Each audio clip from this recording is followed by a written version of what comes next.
Yun mga ka-best friend, welcome back na naman dito sa ating YouTube channel. So ayun, andito tayo ngayon sa Divisoria mga ka-best friend. Ayan, ganito na yung sitwasyon ng daanan dito.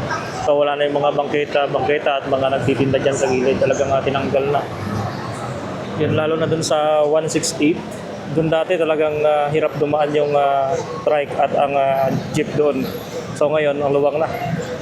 Hindi na siya naging tindahan sa gilid. Tinanggal na yung mga bangketa. Yan, dito naman tayo sa pupuntang Ilaya, Divisoria. Yan. So clear na yung daanan dito. Yung makikita na lang natin dyan yung mga naglalakad lang na kakatapos lang mamili. Yun.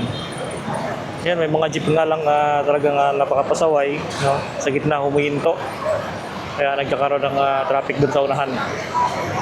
Pero yan, kung makikita nyo, talagang wala na dito yung mga bangketa, mga tindahan.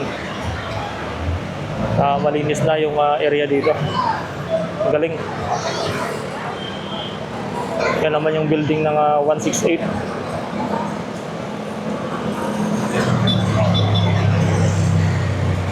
Nandito tayo sa may overpass. Best friend. Baba tayo dun. Ito naman yung 168 shopping mall. Itong mall na to. Yun o.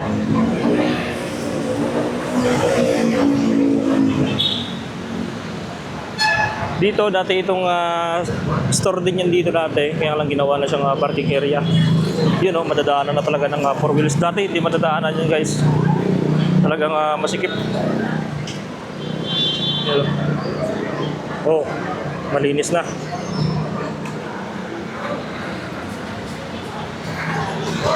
Yan, hanggang doon na sa dulo. Talagang napakalinis na ng area dito. Hindi na siya bangketa o yung tindahan. Yun mga ka-best friend, thank you for watching. So panibagong kalaman na naman dito sa atin sa mga pupunta ng Divisoria. Maganda na po yung daan dito. Kaya nang lumusot yung 4 wheels. Okay, thank you for watching.